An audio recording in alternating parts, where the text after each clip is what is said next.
성경 말씀 창세기 39장 19절 말씀부터 23절 말씀까지 같이 봉독하도록 하십시다. 주인이 그 아내가 자기에게 고하기를 당신의 종이 내게 이같이 행하였다 하는 말을 듣고 심히 노한지라. 이에 요셉의 주인이 그를 잡아 옥에 넣으니 그 옥은 왕의 죄수를 가두는 곳이었더라. 요셉이 옥에 갇혔으나 여호와께서 요셉과 함께 하시고 그에게 인자를 더하사 전옥에게 은혜를 받게 하시매 전옥이 옥중 죄수를 다 요셉의 손에 맡김으로 그 재반 사물을 요셉이 처리하고 전옥은 그의 손에 맡기신 것을 무엇이든지 돌아보지 아니하였으니 이는 여호와께서 요셉과 함께 하심이라. 여호와께서 그의 범사에 형통케 하셨더라. 아멘. 우리 오늘 본문 말씀은 요셉이 하나님의 말씀을 지키고 죄를 범하지 않기 위해서 노력한 결과가 오히려 억울한 누명을 쓰고 옥에 갇히게 된 내용을 기록을 하고 있습니다. 이 내용은 하나님께서 우리가 시련을 당하고 어려운 일을 당할 때 어떻게 우리를 도우시고 지키시고 보호하시고 인도하시는가 하는 것을 아주 명확하고 간단하게 우리에게 깨우쳐 주시는 말씀입니다. 오늘 본문 말씀을 보면 요셉이 옥에 갇혔지만 하나님께서 함께 하셨다. 21절에 요셉과 함께 하셨고 그에게 인자를 더하셔서 전옥에게 은혜를 받게 하셨다. 그래서 죄수로 갇혔지만 그 요셉이 그 감옥 안에 있는 다른 죄수의 모든 일까지 사무를 맡게 되는 참 우리 상상할 수 없는 그런 일들이 지금 일어난 거죠. 요셉이 평생 당한 그 시련은 사탄이 하나님의 뜻을 이루지 못하도록 요셉을 공격하고 방해한 겁니다. 그죠? 근데 오늘 이 본문 말씀에서도 보는 것처럼 외형적으로는 다른 사람들이나 심지어 본인조차도 하나님이 나를 버리신 거 아닌가, 억울한 일을 당했으니까 그런 생각이 드는 상황입니다. 그러나 오늘 여기 본문 말씀에서 분명히 말씀하시기를 하나님이 함께 계셨고 또 은혜를 베푸셨고 또 그래서 그 감옥을 담당하고 있는 책임자가 요셉에게 은혜를 베푸셔서 생각할 수 없는 그런 은혜를 받게 된 거죠. 그러니까 옥에 갇혔지만 그 옥에 갇힌 그 상황에서 최고로 평안하게 안전하게 지낼 수 있는 상황을 하나님께서 만들어 주신 겁니다. 그 하나님께서 우리와 함께 하시고 우리를 도우시는 역사를 우리에게 아주 명확하게 간단하지만 교훈하시는 말씀입니다. 하나님께서는 요셉에게 역사하신 것처럼 우리에게도 똑같이 역사하십니다. 우리가 시련을 당하고 어려운 일을 당하고 심지어 하나님이 나를 버리신 거 아닌가 그런 생각이 들 정도가 되었어도 하나님은 여전히 나와 함께 계시고 또 그 상황에서 최선을 다해서 지킬 수 있도록 보호해 주시는 하나님이시라는 겁니다. 그래서 오늘은 우리가 잘 알지만 요셉의 인생에서 여러 가지 일들을 당했는데 그 당한 일들을 우리가 조금 참고를 하면서 그 당한 일 때마다 하나님께서 요셉을 어떻게 보호하시고 인도하셨는가 우리 그 부분을 좀 참고를 하면서 우리도 마찬가지입니다. 좀 전에 말씀을 드린 것처럼 하나님께서 우리에게도 똑같은 역사를 행하시는데 우리가 깨닫지 못하고 느끼지 못하기 때문에 낙심하고 원망하고 절망하는 그런 일들이 있다는 거죠.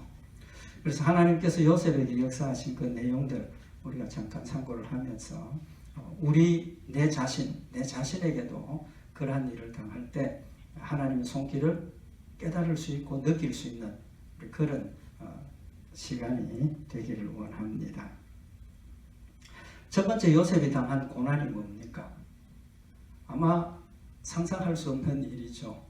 형들이 자기를 죽이려고 하는 그런 상황을 당했습니다. 그죠?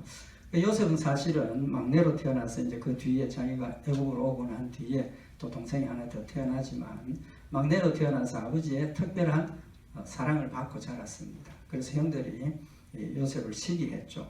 그러던 중에 하나님께서 요셉에게 앞으로 하나님이 하실 일을 꿈으로 보여주셨지 않습니까?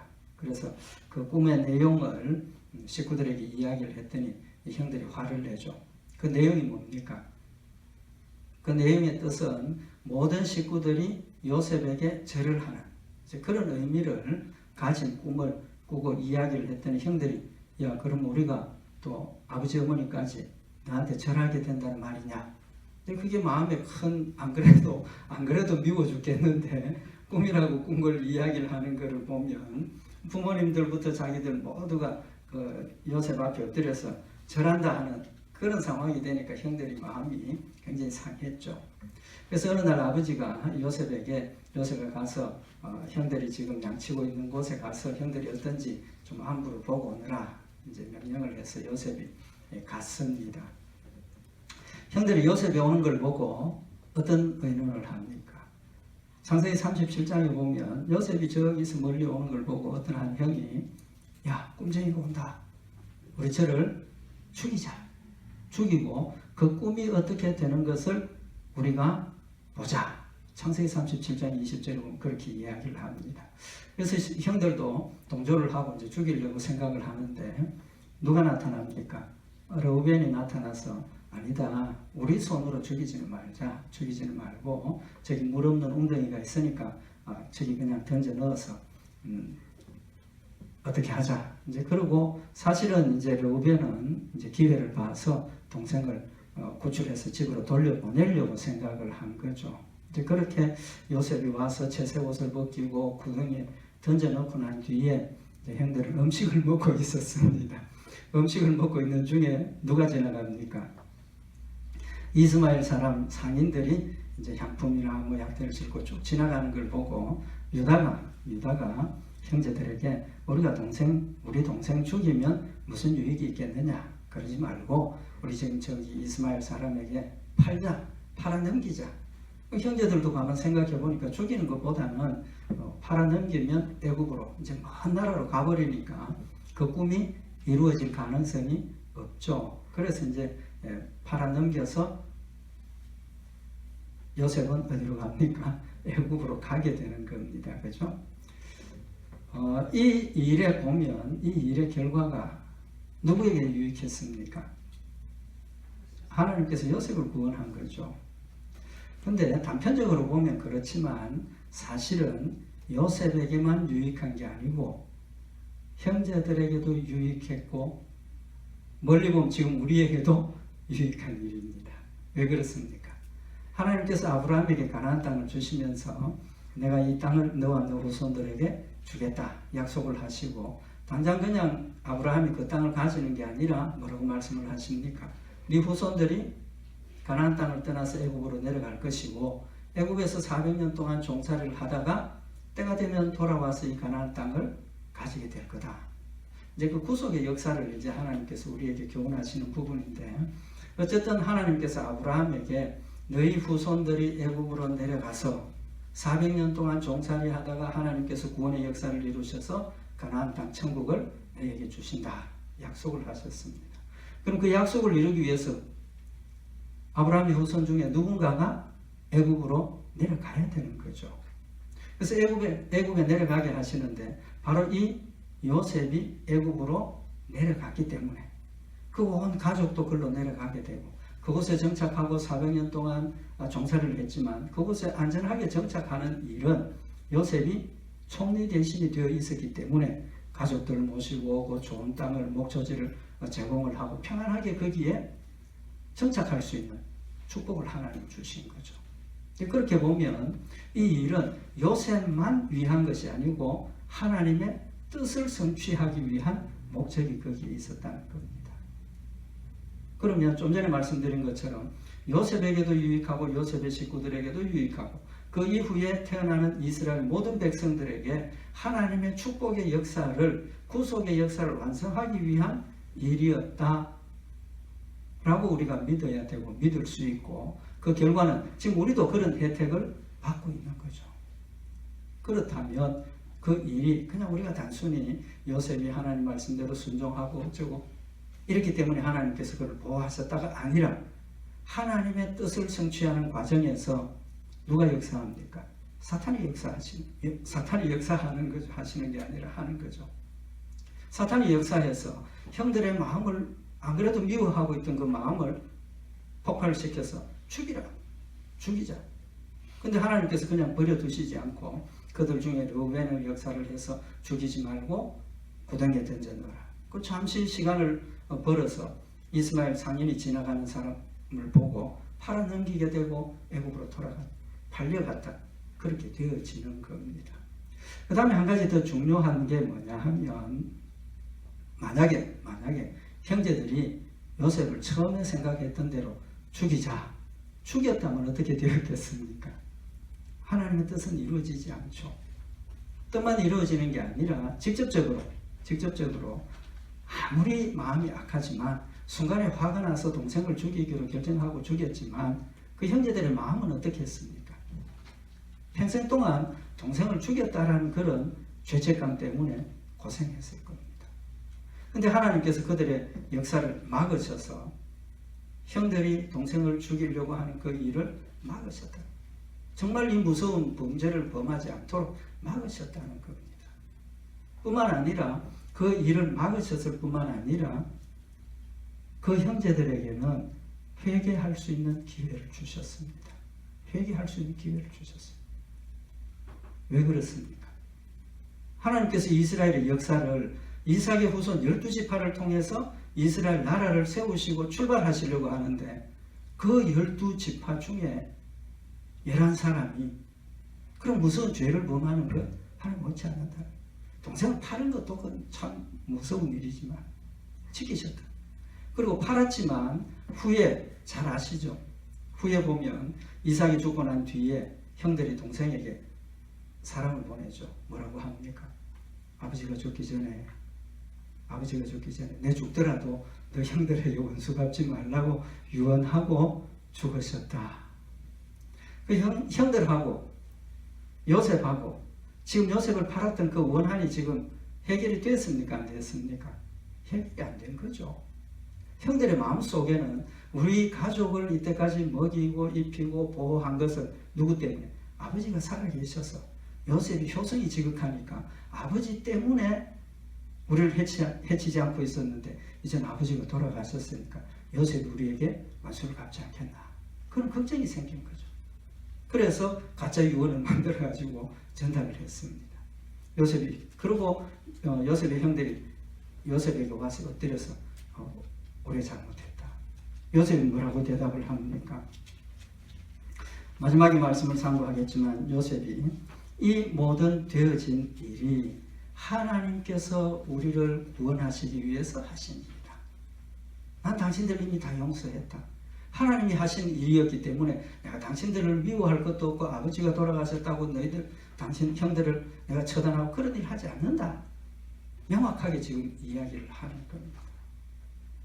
그럼 이 일을 통해서 하나님께서 나머지 11형제들에게 회개할 기회를 주셨고 그 죄를 회개했고 요셉은 그것을 용서했고 하나님도 용서하시고 그 일로 온 가정이 사랑으로 다시 하나가 되는 놀라운 역사가 일어났다는 겁니다. 뭘 의미하는 겁니까? 하나님께서 우리를 지키시고 보호하시는 그 섭리의 역사를 성경에 뭐라고 기록을 하고 있습니까? 하나님이 사랑하시는 자들에게는 모든 일이 합력하여 선을 이루시느니라. 하나님께서 우리를 지키시고 보호하시는 일이 당장 나한테만 유익하고 나만 위해서 보호하시는 일이 아니라 나를 보호하시고 지키시는 그 일이 고난 가운데서도 나를 인도하시는 그 결과가 나에게만 유익한 것이 아니라 하나님의 백성 모두에게 합력하여 선을 이루시는 역사라는 사실을 지금 우리에게 명백하게 지금 교훈하시는 부분입니다. 오늘 여기 본문 말씀은 요셉이 억울하게 옥에 갇히는 두 번째 사건이죠. 하나님께서 요셉과 함께 하셔서 그 시위대장 보디발의 집에 종으로 들어갔지만 그 가정의 모든 일들을 하나님께서 형통케 하시고 축복하시고 이런 것을 보고 시위대장이 가정의 모든 일들을 다 다 맡겼어요. 잘 되었단 말이에요. 근데 요셉이 잘생겼던 것 같아요. 요셉, 그 보디발의 아내가 요셉에게 유혹을 하기 시작을 하죠. 근데 요셉이 아니다. 내가 하나님 앞에 범죄할 수 없다라고 이야기를 하고 막 도망을 치고 피하고 하다가 어느 날 이 혼자 있는 상황이 되어서 겉옷을 벗어두고 도망을 나왔다는 거죠. 그 일 때문에 오히려 억울하게 옥에 갇히게 되는 겁니다. 그래서 시위대장 아내가 자신 남편에게 이거 보라고. 그렇게 안 하면 자기가 오히려 더 위험한 상황이니까 거짓말을 한 거죠. 요셉이 나를 겉을 안으로 들어왔다가 내가 소리 지르니까 옷 벗어놓고 도망갔다. 정말 억울한 일을 당하는 겁니다. 하나님 말씀을 지키려고 하는데 상상할 수 없는 억울한 일을 당하게 된 거죠. 그래서 옥에 갇히게 되는 겁니다. 그래서 20절에 보면 이 요셉의 주인이 그를 잡아 옥에 넣으니 그 옥은 왕의 죄수를 가두는 곳이었더라. 근데 지금 여기 오늘 본문 말씀에 보면 그 주인이 요셉을 가둔 옥이 어떤 옥입니까? 왕의 죄수를 가두는 옥입니다. 왕의 죄수를 가두는. 그럼 지금 요셉이 물론 죄도 범하지는 않았지만 억울하게 누명을 썼는데 그 죄는 왕에게 범한 죄입니까? 지금 시위대장의 아내에게 범한 죄입니까? 왕에게 범한 죄가 아니지 않습니까? 왕에게 범한 죄가 아닌데 어디로 보냈습니까? 왕의 죄수를 가두는 옥으로 보낸 겁니다. 거기 갇힌 겁니다. 근데 이렇게 갇혔던 이유가 있죠. 왜 그렇습니까? 하나님의 역사를 이루시기 위해서 사탄은 억울한 죄를 뒤집어 씌워서 옥에 가두었지만 하나님께서는 그 일을 합력하여 선을 이루시는 방향으로 지금 이끌어 가시는 거예요. 미리 준비하시는 거예요. 왕의 죄수를 가두는 곳에 갇혔기 때문에 그 안에서 누구를 만납니까? 왕의 떡 맡은 관원장하고 술 맡은 관원장. 제일 핵심적인 사람이죠. 뭐 우리 상식적으로 아는 이야기지만 왕의 먹는 음식을 다루는 사람은 최고로 신임하는 사람. 그 언제 독을 넣어서 해칠지 모르니까. 어쨌든 왕의 술 맡은 관원장, 떡 맡은 관원장 같은 감옥에서 지내게 됐습니다. 꿈을 꿨습니다. 두 사람 다 꿈을 꿨는데 해몽이 안 돼. 요셉이 해서 해몽을 하죠. 그래서 술 맡은 관원장에게 당신은 사흘 뒤에 옥에서 벗어날 것이다. 다음 떡 맡은 관원장은 당신은 사형을 당할 것이다. 그 꿈 해몽대로 되어졌습니다. 그때 요셉이 술 맡은 관원장에게 부탁을 하죠. 창세기 40장 14절에 보면 당신이 덕이하거든 나를 생각하고 내게 은혜를 베풀어서 내 사정을 바로에게 고하여 이 집에서 나를 건져내소서. 당신이 이제는 풀려날 거니까 당신 나가면 나 억울한 일 당한 사람이다. 내 옥에서 풀려나도록 해달라. 그렇게 하겠다. 근데 실제로 해몽된 대로 나가게 되었습니다. 근데 결과가 어땠습니까? 옥에서 나갈 수 있었습니까? 못 나갔죠. 어떻게 되었습니까? 술 맡은 관원장이 요셉을 기억지 않고 잊었더라. 여기 창세기 40장 23절에 보면 술 맡은 관원장이 요셉을 기억하지 않고 잊었더라. 그 잊어버릴 수 있겠습니까? 잊어버릴 수 없는 일이지 않겠습니까? 근데 잊어버렸어요. 얼마 동안 잊어버렸습니까? 2년을 잊어버렸습니다. 2년. 그러니까 하나님께서 역사하시는 역사는 합력하여 선을 이루시는 역사를 우리에게 명확하게 보여주시는 겁니다. 만약에 그때 나가자 바로 그 요셉의 억울함을 풀어줬다면 요셉이 총리 대신이 될 수 있었겠습니까? 없었겠습니까? 없었죠. 없었을 겁니다. 풀려나서 그냥 갔을 거예요. 어디론지. 그러나 2년 동안 옥에 갇혀 있었다는 거예요. 하나님께서 준비하고 계시는 거예요. 여기서 우리는 뭘 생각을 할 수 있습니까? 때를 생각할 수 있는 거예요. 때. 그 당시에 바로 역사하지 않고 꿈을 해몽하고 나가고 부탁을 했는데 기억에서 잊어버렸어요. 2년 동안 기다리고 있다가 2년 후에 큰 기근이 들고 왕이 꿈을 꿨는데 해석이 안 되고 그때야 이 술 맡은 관원장이 요셉을 생각을 하게 되죠. 다 아는 이야기입니다. 그래서 하나님께서 요셉이 억울한 일을 당하고 옥에 갇혔지만 그냥 아무 옥에나 보내시지 아니하시고 하나님의 뜻을 이룰 수 있는 길을 예비하셔서 합력하여 선을 이루실 수 있도록 왕의 죄수들을 가두는 감옥으로 보내고 그곳에서 평안하게 지금 잘 생활하고 있다가 왕의 술 맡은 관원장을 만나게 하시고 정말 어떤 드라마보다도 더 드라마틱한 그런 내용 아닙니까? 하나님께서 하셨다는 거죠. 하나님께서 하셨다. 하나님이 우리를 지키시고 보호하시는 일이 이렇게 정확하고 분명하고 때를 따라 돕는 합력하여 선을 이루시고 때를 따라 돕는 은혜를 베푸시는 하나님이시라는 사실을 우리에게 교훈을 하시는 겁니다. 요한복음 17장 11절에 보면 예수님께서 나는 이제 십자가에 못 박혀 죽으시기 위해서 잡히시기 직전에 나는 세상에 더 있지 아니하오나 저희는 세상에 있사옵고 나는 아버지께로 가옵나니 거룩하신 아버지여 내게 주신 아버지의 이름으로 저희를 보존하사 우리와 같이 저희도 하나가 되게 하옵소서. 예수님께서 하나님께 기도합니다. 하나님 택한 백성들 하나님께서 지키시고 보존해 주십시오. 그래서 우리와 하나 되게 한 그 축복을 받아 누리도록 해 주십시오라고 기도를 합니다. 보존해달라는 거죠. 보존해달라. 그럼 그 보존의 의미가 뭡니까?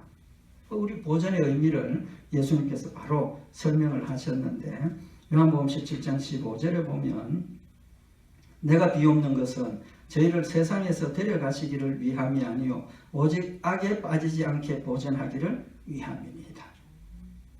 보존해달라는 것이 보호해달라는 것이 하나님의 택한 백성들만 딱 뽑아가지고 죄가 없는 곳으로 옮겨서 격리생활 그게 아니라는 겁니다.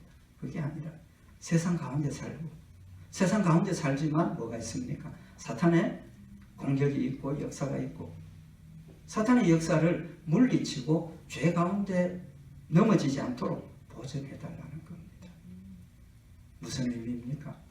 요셉도 그의 삶이 하나님이 요셉에게 주신 그 사명을 감당하도록 하기 위한 일을 사탄은 그 일을 막기 위해서 계속해서 공격하고 억울한 일을 당하게 하고 옥에 갇히게 하고 사탄의 공격이 있습니다. 우리 성도들의 삶도 마찬가지라는 겁니다. 우리는 하나님을 믿고 예수님을 믿고 하나님 우리와 함께 하시기 때문에 우리에게는 어려운 일이 없다. 아니지 않습니까?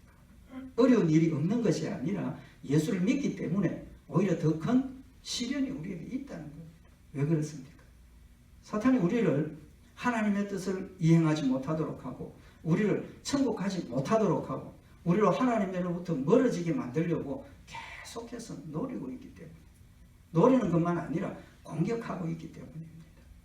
그럼 영적으로 보면 성경에서 그래서 우리를 뭐라고 그럽니까? 하나님의 군사라고 군사. 군인입니다. 군인은 늘 깨어 있어야 하죠. 영적으로 우리는 지금 전쟁터에 있습니다. 지금 계속 싸우고 있는 겁니다. 평안할 때도 우리가 안전할 때도 우리가 즐거울 때도 그때도 사탄은 지금 우리를 노리고 공격하고 위협하고 있다는 사실을 우리가 기억을 해야 된다는 거죠. 전쟁터에 있습니다. 우리는 지금 전쟁 가운데 있습니다. 그래서 깨어 있으라고 말씀을 하셨고 그 전쟁 가운데 있지만 뭐가 있습니까? 하나님이 항상 나와 함께 하고 계신다는 거예요. 전쟁 가운데 있지만 우리는 승리할 수 있도록 합력해서 선을 이룰 수 있도록 때를 따라 하나님께서 우리를 돕고 계시고 인도하시고 보호하고 있다는 이 사실을 우리에게 명백하게 기억하라라고 말씀을 하고 있는 겁니다. 하나님 우리와 늘 항상 함께 하고 계십니다. 지금도 우리와 함께 하고 계십니다. 지금도 나와 함께 하고 계십니다. 함께 하고 계심이 하나님의 그 보호의 역사가 무엇으로 나타나느냐는 겁니다. 때를 따라 돕는 은혜로 나타나는 겁니다. 하나님이 항상 나와 함께 하고 있기 때문에 전쟁이 없는 게 아니라는 겁니다. 함께 하고 계시지만 계속해서 공격하니까 전쟁 가운데 있는 겁니다. 때로는 우리가 실족하기도 하고 때로는 고통도 당하고 때로는 어려운 일도 당하지만 하나님께서 버려두시지 않고 때를 따라 돕는 은혜로 역사하신다는 겁니다.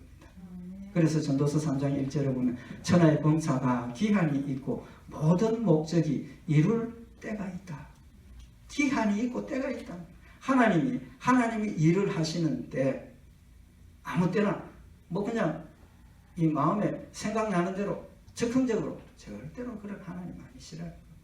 하나님의 때가 있고 하나님의 목적이 있고 하나님의 역사가 있기 때문에 때를 따라 돕는 은혜를 베푸신다는 겁니다. 요셉이 2년 동안 어떻게 생활했겠습니까? 감옥에서 2년 동안. 아마 우리 같으면 한 절을 좀 지나고 나면 아이고 포기해버리죠. 원망하고 불평하고 하나님 왜 이렇습니까? 그랬을 수 있을 겁니다. 2년을 기다렸다는 것. 하나님의 때가 있기 때문에. 그래서 전도서 9장 11절에 보면 내가 돌이켜 해 아래서 보니 빠른 경주자라고 선착하는 것이 아니며 유력자라고 전쟁에 승리하는 것이 아니며 지혜자라고 식물을 얻는 것이 아니며 명철자라고 재물을 얻는 것이 아니며 기능자라고 은총을 입는 것이 아니니 이는 시기와 우연이 이 모든 자에게 임함이라. 우리가 모든 일들이 능력이 있다고 다 잘 되는 것 아니고 그 이유가 시기와 우연이 이 모든 자에게 임함이라. 시기와 우연이 있다는 거예요. 그런데 이 우리말 성경에 이 우연이라는 단어를 잘 못 번역했습니다. 사실은. 우연이라는 뜻이 뭡니까? 그건 아무 때 없이 우연하게 일어나는 돌발적인 상황이라는 뜻이죠. 근데 하나님 지금 우리에게 주시는 교훈은 뭡니까? 하나님 뭐가 있다 그랬습니까? 때가 있다 그랬습니다. 모든 일에 때가 있다 그랬는데 우연하게 일어난다면 때가 있습니까? 없습니까? 그 때가 없다는 뜻이 되죠. 이 히브리 원어의 의미가 뭐냐 하면 기회라는 뜻입니다. 기회. 그래서 모든 일이 시기와 기회가 있다. 하나님 우리에게 주시는 일들이 기회가 있고 시기가 있다. 기회 올 때 잡아야죠. 그 때가 있다 그 말입니다. 때가 있다 그 말입니다. 그래서 우리에게 되어지는 모든 일들이 우연히 되어지는 것 같고 운명적인 것 같고 절대로 그런 것이 아니고 누구의 때? 하나님의 때를 따라 이루어지는 것이라는 사실을 우리가 마음에 명심을 해야 된다는 겁니다. 하박국 2장 3절에 보면 이 묵시는 정한 때가 있나니 하나님께서 하박국 선지자를 통해서 앞으로 되어질 일들을 쭉 말씀을 하셨는데 아무렇게나 우연히 일어나는 게 아니고 이 묵시는 정한 때가 있다라고 말씀을 하셨습니다. 예수님 재림하실 때가 분명히 정해져 있습니다. 하나님 때가 있어요. 우리가 모를 뿐이지 하나님께서 감추어 놓았을 뿐이지 하나님이 역사하시고 이끄실 때가 반드시 있다. 때가 되면 오십니다. 때가 되면 오십니다. 그 성경에 뭐라고 그랬습니까? 그때를 우리는 모른다 그랬지 않습니까? 이단들은 예수님 오실 때를 정확하게 알고 있다고 오시는 것도 알고 있다고 우리를 속이는 겁니다. 하나님의 때가 분명히 있지만 그 때는 우리가 모른다는 거죠. 그래서 히브리서 4장 16절에 그러므로 우리가 긍휼하심을 받고 때를 따라 돕는 은혜를 얻기 위하여 은혜의 보좌 앞에 담대히 나갈 것이니라. 우리가 하나님 앞에 엎드릴 때 때를 따라 돕는 은혜를 구해야 합니다. 때를 따라 돕는 은혜. 그 때는 누구 때? 하나님의 때. 우리는 내 때를 정해놓고 내 시간을 정해놓고 하나님 요 때까지 하나님 요걸 요 때까지 내 때를 가지고 자꾸 이야기를 하니까 하나님이 나에게 은혜를 베푸심에도 불구하고 깨닫지 못하고 원망하고 불평하게 되는 겁니다. 때를 따라 돕는 은혜입니다. 때를 따라 돕는 은혜. 하나님의 때가 언제인지 하나님이 역사하실 때가 언제인지 기다려야 된다는 거죠. 하나님께 맡겨야 된다는 겁니다. 하나님께서 섭리 가운데 역사하시는 원리가 이제 말씀드린 것처럼 두 가지입니다. 하나는 뭡니까? 합력하여 선을 이루신다. 또 하나는 뭡니까? 때를 따라 돕는다. 두 가지입니다. 그래서 로마서 8장 28절에 보면 우리가 알거니와 하나님을 사랑하는 자 곧 그 뜻대로 부르심을 입은 자들에게는 모든 것이 합력하여 선을 이루느니라. 요셉에게만 유익한 줄 알았는데 요셉 외에 나머지 11 형제들도 유익하게 합력해서 선을 이루시더라. 옥에 갇혀서 내가 억울한 일을 당하고 고통을 당하는 줄 알았는데 왕의 죄수가 갇히는 옥에 하나님께서 들어가게 하셔서 하나님의 뜻을 이루게 하신 하나님의 섭리의 역사를 우리에게 말씀을 하고 있는 겁니다. 그렇다면 우리가 해야 될 일이 뭡니까? 두 가지입니다. 하나는 갈라디아서 6장 9절에 우리가 선을 행하되 낙심하지 말지니 피곤하지 아니하면 때가 이름에 거두리라. 우리가 어려운 일을 당하고 장난적인 상황을 당하고 요셉처럼 하나님이 나를 버리셨는가 보다 그런 상황이 되어졌을 때도 뭐 하지 말라는 겁니까? 낙심하지 말라는 겁니다. 의심하지 말라는 겁니다. 버린 것처럼 느껴져도 하나님은 여전히 나와 함께 계시고 버린 것처럼 그런 상황이 되어도 하나님 나와 함께 하셔서 그 상황에서만큼은 평안하게 안전하게 신앙생활을 할 수 있도록 하나님의 일을 할 수 있도록 지키고 계신다는 사실을 오늘 이 본문 말씀에서 요셉이 옥에 갇혔지만 그 옥에서 모든 사물을 관장하는 그런 책임을 맡는 자리에 들어가게 하신 것을 통해서 우리에게 보여주고 계시는 겁니다. 또 한 가지 기억해야 될 것이 뭡니까? 전도서 3장 11절에 보면 하나님이 모든 것을 지으시되 때를 따라 아름답게 하셨고 또 사람에게 영혼을 사모하는 마음을 주셨느니라. 그러나 하나님의 하시는 일의 시종을 사람으로 청량할 수 없게 하셨도다. 하나님이 하시는 때를 하나님이 진행하는 모든 일들을 우리가 그 때를 모르게 하셨다는 겁니다. 모르게 하셨다. 전도서 9장 12절에도 대저 사람은 자기의 시기를 알지 못하나니 물고기가 재앙의 그물에 걸리고 새가 올무에 걸림같이 인생도 재앙의 날이 홀연히 임하면 거기 걸리느니라. 우리 시기를 모른다는 겁니다. 언제 나에게 뭐 암이 발생할지 언제 내가 뭐 실패할지 우리는 때를 모른다는 겁니다. 왜 모르게 하셨겠습니까? 왜 모르게 하셨겠습니까? 믿음을 요구하시는 거예요. 믿음을. 모르기 때문에 내 때가 언제인지 모르기 때문에 내가 지금 일어난 일이 뭔지 모르기 때문에 하나님께서 범사에 모든 일에 합력하여 선을 이루시겠다고 약속하신 그 말씀을 믿고 지금 이때는 내가 절망적인 상황에 들어간 때지만 합력해서 선을 이루시겠다고 약속하셨으니까 때를 기다리는 거예요. 믿음으로 기다리는 거예요. 우리에게 하나님의 때를 모르게 하신 것은 믿으라는 거예요. 뭘 믿으라는 겁니까? 하나님 나를 사랑하신다는 거예요. 하나님 나를 택하셨다는 거예요. 하나님 지금도 나와 함께 하고 계신다는 걸 믿으라는 겁니다. 우리에게 믿음을 요구하시는 겁니다. 이 모든 일들이 우리가 믿지 않으면 나하고는 상관없는 일이 되는 겁니다. 하나님 우리에게 믿음을 요구하시는 겁니다. 창세기 50장 20절에 보면 아까 처음에 말씀드린 것처럼 형들이 자기 앞에 와서 이제 우리 용서해달라고 이야기를 할 때 요셉의 고백입니다. 당신들은 나를 해하려 하였으나 하나님은 그것을 선으로 바꾸사 오늘과 같이 만민의 생명을 구원하게 하시려 하셨다. 악을 선으로 바꾸시고 그 일의 결과가 우리 가족만이 아니라 오늘과 같이 만민의 생명을 구원하게 하셨다. 만민의 생명입니다.